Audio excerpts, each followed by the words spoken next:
So thank you, I'm Belinda Anderson, and here are my students, Helena Gondre, who will read some of the narration and also the dialogue of one of the nursing home residents.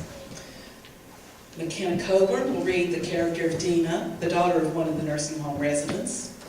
And Larry will read the character of Dina's father, as well as another of the residents. I'll be reading some of the narration, and I'm also reading the dialogue of one of the nursing home characters, and this might be my signal for that. So, if that is clear as mud, then we're ready to go. We do not want. Dina shucks her coat as she heads down the hall toward her father's room. The nursing home feels as though the thermostat is stuck on extra tropical. Even though it's nowhere near noon, many residents have claimed their spots in the dining room, docking their wheelchairs and walkers. A trio of elderly women wave at Dina. She waves back and keeps walking. They wave more frantically, and Dina realizes she's being beckoned. She enters the dining area. It's so much nicer than that bacon-infested restaurant where her father gulped cups of scalding coffee and gobbled fried eggs, telling her she couldn't get through the day with just orange juice. She still remembers the time that she'd shown up with an engagement ring, and he told her she could do better. Then he hollered at his buddies to check out her rock. You're going to have to do something about him. This from the woman with the best hair in the room. Pardon? We do not She pauses again, leaning forward, resting her thin-skinned hands on her wheelchair. want. Even shriveled from osteoporosis, this member of the triad still bears the marks of her past beauty. She smells pretty, like sweet Frisian. She seems about to speak again, but a nursing assistant arrives with glasses of water and tea. We do not want. Another interruption, the assistant this time offering sanitary wipes to everyone. We do not want. Oh, for crying out loud. Oh, if these were the three mythic fates, caretakers of destiny's thread, this would be the one snipping the cord. We want you to put a stop to him flashing us. Surely her father wouldn't expose himself to these nice ladies, would he? His belly. He keeps showing us his rash.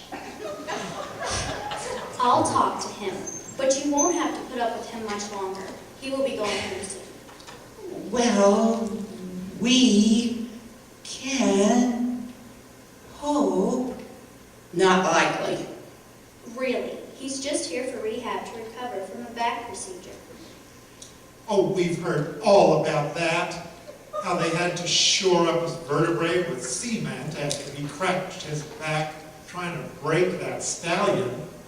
Well, it wasn't exactly cement, I don't think. I heard him say it happened at a square dance.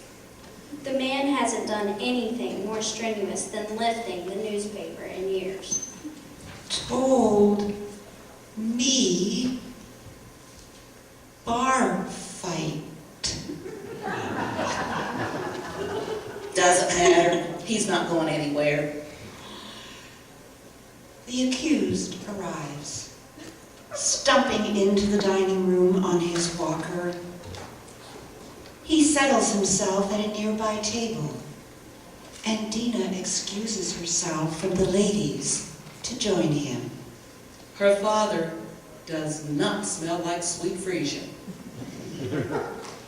More like the musty aroma of a closet that's been shut for a while. He's attired in camouflage pants that she certainly did not purchase for him. A nursing assistant arrives with his tray.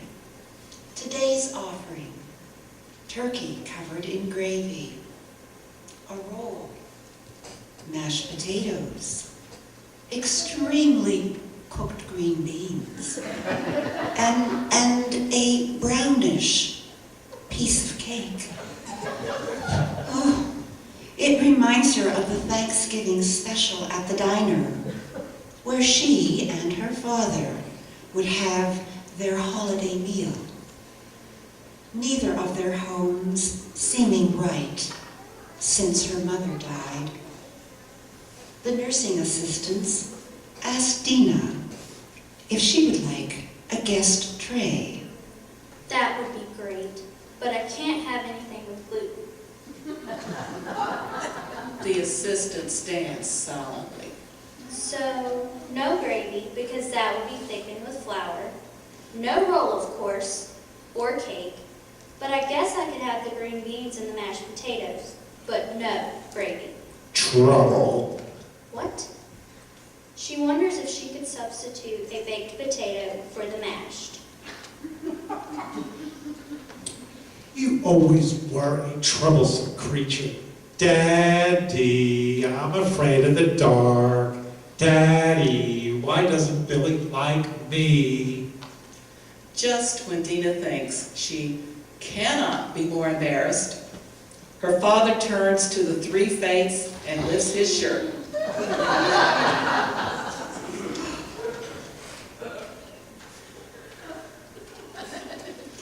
Look, it's getting worse. The women stare at him in disgust. But they are looking. Which Dina knows is exactly her father's objective. But she also notices the rash does seem worse. She really has to insist that the doctor change that medication. Her father's grin departs as he considers the food on his tray. Would it really kill them to serve me a bologna sandwich once in a while? Well, it's not forever. No, it won't be forever. Probably not that much longer, in fact. I guess that's up to the therapist and the insurance company. She digs into the little white bowl of green beans, trying not to look at the gravy glowing on her father's plate. Dina, you got pretty good insurance yourself? Your job going all right? Pretty well set, gal? Yes, I'm pretty well set. She's lying. She's still paying off the credit card debt her ex left as a departing gift. Is that sorry excuse for a man bothering you any? He's dead, remember? Heart attack. Serves him right. Her father picks up a fork and stirs his mashed potatoes. But he doesn't eat. Aren't you hungry, Dad? She emptied the bowl of green beans and has decided it won't hurt to have mashed potatoes every now and then. Oh, I guess I could eat a bologna sandwich. He doesn't sound very enthusiastic. There seems to be a hint of gray in his complexion. His fork moves on to stab a few green beans, but he doesn't actually eat them. Dina, do you want to know why Billy really didn't like you? Why? He's going to tell her she was too chubby or too skinny. Because he knew you were too good for him. It's the nicest thing her father has ever said to her. His fork settles on his plate. He picks up the roll, which looks pretty good to Dina, but he returns that to the plate too. Too good for me, too. You and your mother both. It's true, he's always seemed rough, but he's the one who held her hand when he told her to look under the bed herself for monsters.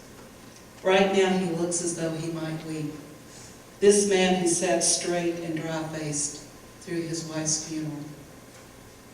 You did all right. Through the open doorway, she spots the doctor walking down the hall. She rises and pats her father on the shoulder. As she passes the three fates, the cord snipper grabs her wrist. Go back. Give him a hug. A good one.